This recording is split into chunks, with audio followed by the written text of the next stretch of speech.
I'm just going to talk a bit about your recent book, Grace and Mary. Can you talk a little bit about what you were trying to do with that book? Well, it was an act of retrieval. I didn't really know my mother's mother. I might have met her twice, because my mother was illegitimate, born in 1917, which at that time, very difficult for people to get a grasp on it now. Less than 100 years, about 100 years ago, it was a terrible crime. And so her mother, a young woman, was sent away from the town, a town of 5,000 people with 12 churches, none of them particularly Christian at that time, were they? And she was sent out of the town, and my mother was fostered, and with a woman who fostered children. And I never knew that, and she thought the foster mother was her mother, and I thought she was my grandmother, and the others I thought my uncle was my aunt. Nobody I knew in that closest circle was related to me, except I thought they were all related to me. I thought, these are my uncles, these are my aunts, these are my cousins. I took it for granted until I was about 18. And when I was a man, and I was coming here to Oxford. And my mother said very abruptly, you remember you met this woman once or twice, and I vaguely did. And she said, she's my mother, she's your grandmother. And she never said anything else about her ever again. And so when my mother was dying, and she talked, one thing set it off, Paula, was this. I used to ring up my mother every morning because she was in Cumberland and I was in London. I went up as often as I could. And I used to talk to Eileen on the phone, one of the nurses. And I said, what's she been, how is she? And she said, oh, she's talking about her mother, they often do. And I found myself saying, which one? And she was obviously talking about her real mother. So I thought, I wonder who her real mother is. Now, I could have done a Whose Life Is It Anyway or something like that and checked, and that wouldn't have been too difficult these days, would it? But I thought, I don't want to. I'd rather sort of make it up. And I knew enough about my mother. So it's about two women, one I've imagined, and the other, my mother, whom I saw drifting into Alzheimer's and then dying, not of Alzheimer's. You don't die of Alzheimer's, you died at 95. And so I interconnected these two, and I went back to my mother's childhood and to my grandmother's childhood, and I was a character in it. I fictionalized the whole thing because I was writing autobiographical fiction then, and that's how it started. And it was, and it's not all that long a novel, but it's very compacted. It's very, I'm rather. I mean, unusual. It's very difficult to say if you come from the north of England, but I'm quite pleased with it. Oh, it's a wonderful novel. Can I just ask you, going back to the Alzheimer's, many of our learners will have seen the film or read the book Iris, which tracks the descent into Alzheimer's of Iris Murdoch. There seems to be something especially poignant about a writer and thinker such as Iris Murdoch losing the powers of imagination, the clear thought, the ability to communicate. Sometimes literature can be a way, I think, of reaching into the recesses, if you like, of the vanishing memory of a person suffering from dementia. I mean, how much, thinking about what you were talking about, trying to recreate Grace's story, how much of your mother's memory were you able to access at the time when she was losing it? Well, that's a core question. That's a key question. And first thing I'd like to say, Alzheimer's is the right word. Like cancer was the right word 30 years ago, but we now know there's not one cancer. There are many different cancers, many variations, many different there are many different sorts of Alzheimer's. In the home where she was for the last few years of her life, the people with various stages of memory loss, there are differences. We're at the early stages of research, shall we call it Alzheimer's? Well, yeah, but it's just an overall description. Good point, so, and the variety is maybe even infinite. Maybe. I stumbled by accident early on two or three things which helped. She had the usual things that a lot of people have. She would say hello, and I'd chat for a bit, then I'd go outside, take a breath of fresh air or something, and she'd say, where have you been? Why do you never come and see me? Or, who are you? And we went through all that. You got used to that quite soon. But the communication was that I discovered completely by accident that she's a good singer, and I used to do a lot of singing. And we started to sing, I don't know why. I don't know, one man went to mow, or something very simple that you used to sing on the back of buses when you went on trips. The Okey-Kokey and Daisy, and all of those sort of things. Yeah. And she knew more of the verses than I did. And she was completely in command of long songs, My Bonnie Lies Over the Ocean. She'd go on and on. And I would stop after about a couple of verses, but she wouldn't. So that was a way that her memory was still intact there, which meant that she could think about these things as well. It's almost a primitive thing though, isn't it? Because I think if you think about nursery rhymes and songs and things that we learn as babies, is there something about, do you think, learning by rote? Because I think it's something we've lost now with literature, that we don't really learn things by heart anymore. And with songs, it's easier to recall them. But there's a moment in your book which I love when you recite Daffodils and you feel like you're getting her back for a minute.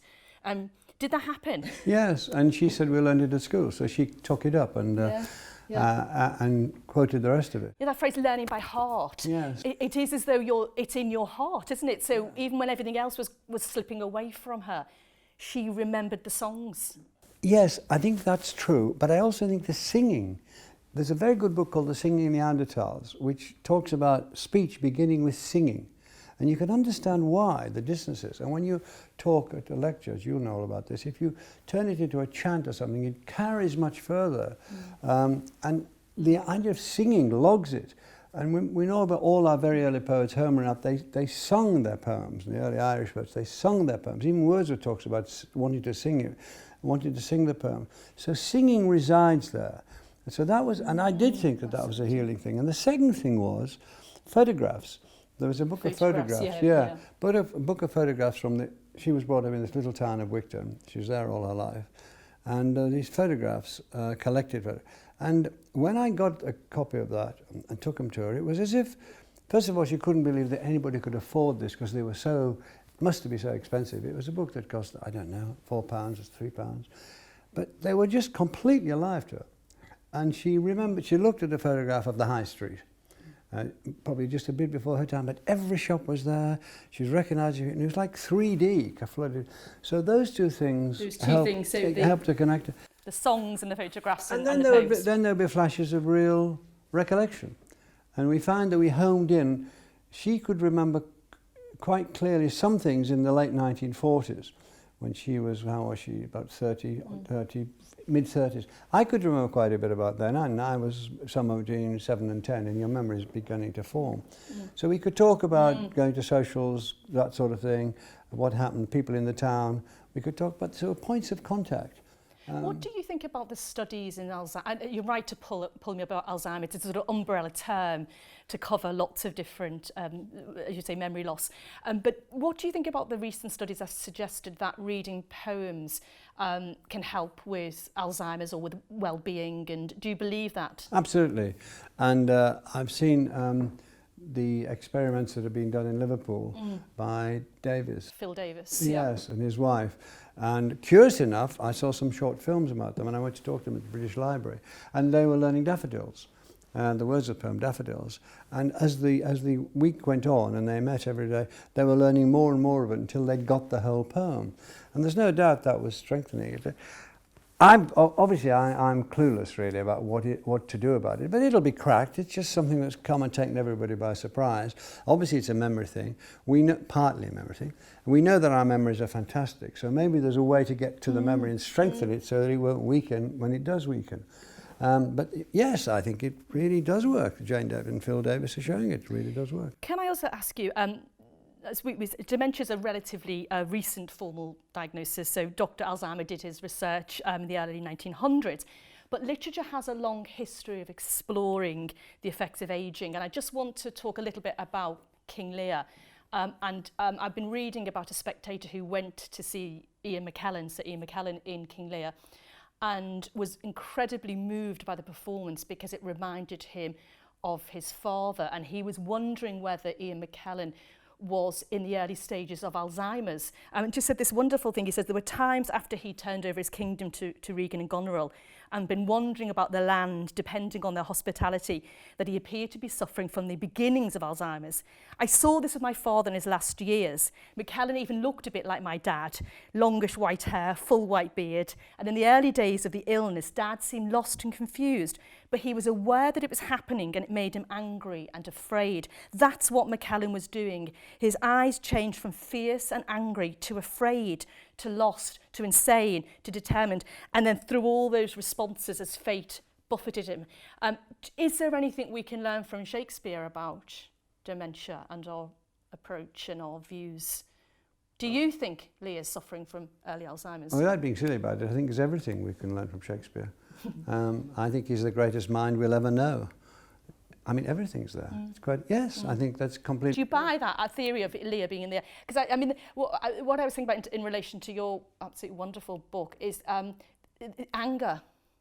There's anger there, and the nurses were incredibly patient, weren't they? There were times when your character Mary wouldn't take her meds, and there's a lot of anger, and I think it helped me understand Leah. Thinking about Leah, is Leah in the early stages of Alzheimer's, actually helped me see the rage, which I hadn't fully understood, and I think Shakespeare's always knows, he always seems to be ahead of the curve.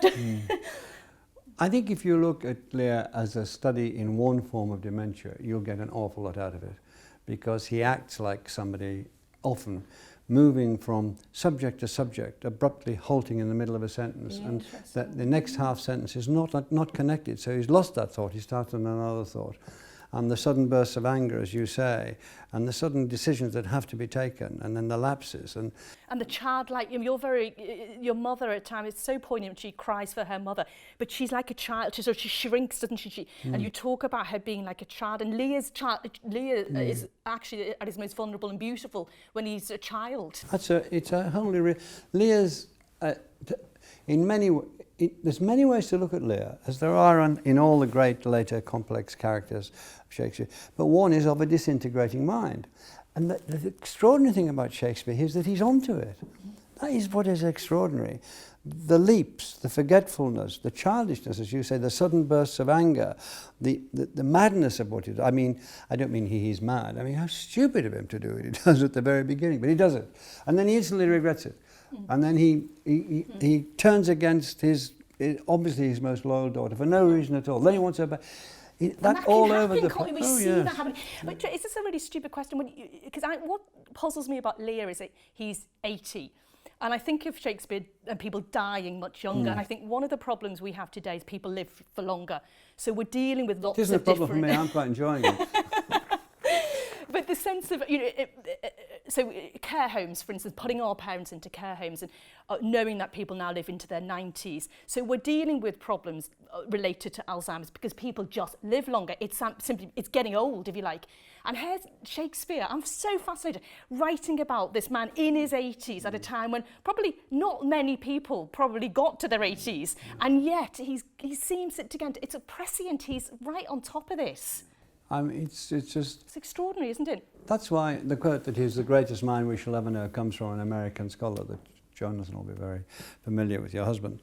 I think it's true. His observation must have been so acute, but he's onto it. He sees what is happening to this old man, old foolish man, as he calls himself. Yes, he's got that. If you want the best possible study of a form of Alzheimer's in the whole of literature, it's King Lear.